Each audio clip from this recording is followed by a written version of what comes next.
Welcome to Risk Adjustment Documentation and Coding for Providers. Today's discussion is circulatory conditions. Today we will address the most common circulatory conditions seen in the risk adjustment model, discuss the impact of the hierarchy, and give examples of documentation and coding. Circulatory conditions are very common in the risk adjustment model, but they are frequently underdocumented or incorrectly coded by providers. It is important for providers to know the different diagnoses that are included in the risk adjustment model, as well as the impact of the hierarchy, and to be aware of the documentation and coding requirements. Documentation must always show evidence of meat, that you have monitored, evaluated, assessed, or treated this condition during that patient encounter. This presentation will address the conditions that are listed on the slide.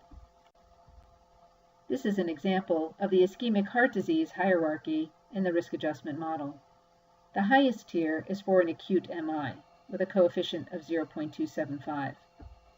If an acute MI is present at any time in a given calendar year, it will trump any of the diagnoses that are listed below, including unstable angina or angina. Of note, an old myocardial infarction or coronary artery disease are not included in the next-gen risk adjustment model, as they have an RxHCC value only. Providers can code for an acute MI as long as the patient has been seen within 4 weeks of the initial event.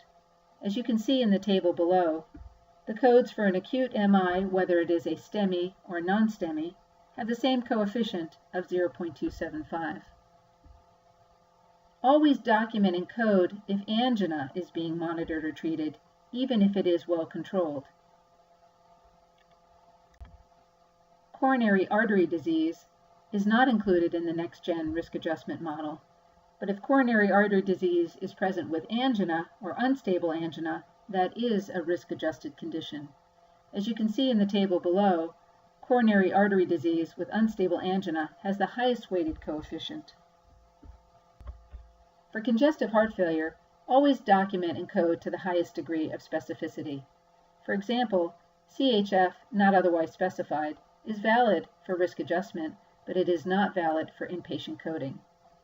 If you use terms such as exacerbated or decompensated, this often indicates that there has been a flare-up or an acute change of a chronic condition.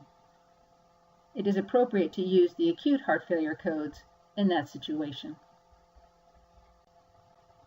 Pulmonary hypertension is a frequent finding on echocardiograms.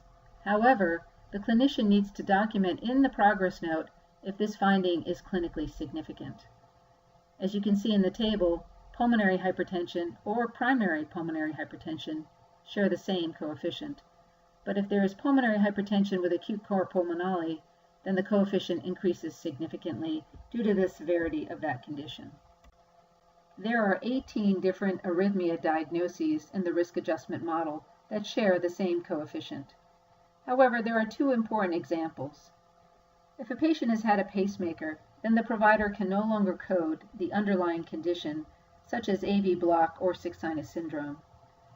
After a pacemaker, these conditions are considered to no longer be active and they cannot be coded. Paroxysmal atrial tachycardia is often frequently underdocumented by providers.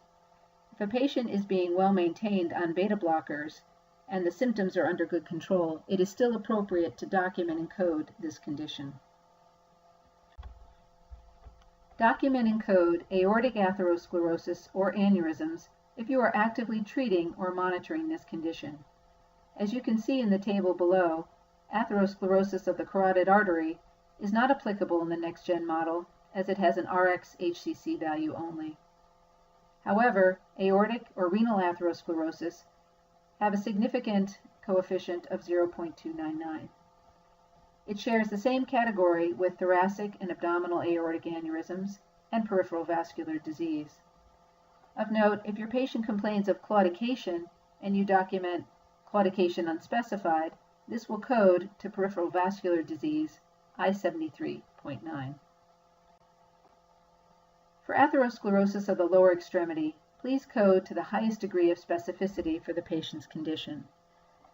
For example, in the table, the first line indicates atherosclerosis of the extremity with intermittent claudication. This carries the same coefficient as before of 0.299.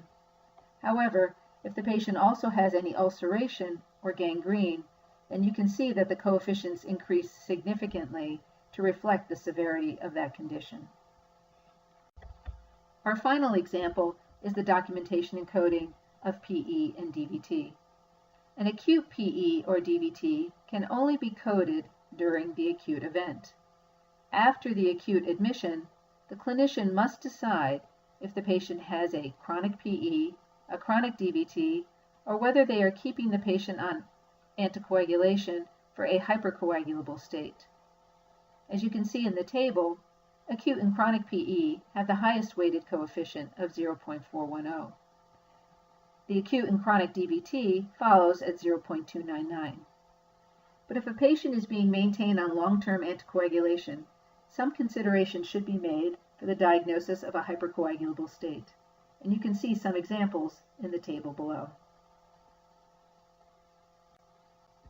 So in summary, circulatory conditions are commonly seen in the risk adjustment model, but they have specific documentation and coding requirements. It is always appropriate to document all clinically relevant active and chronic conditions that impact the care of your patient. Documentation must show evidence of MEAT, that you monitored, evaluated, assessed, or treated that condition during that patient encounter. Do not code conditions that were previously treated and no longer exist. And documentation in the assessment and plan is preferred, as we cannot accept documentation for coding that is merely listed in a problem list or included on a past medical history. And finally, ensure that all relevant diagnoses are documented and put on a claim. Thank you for listening.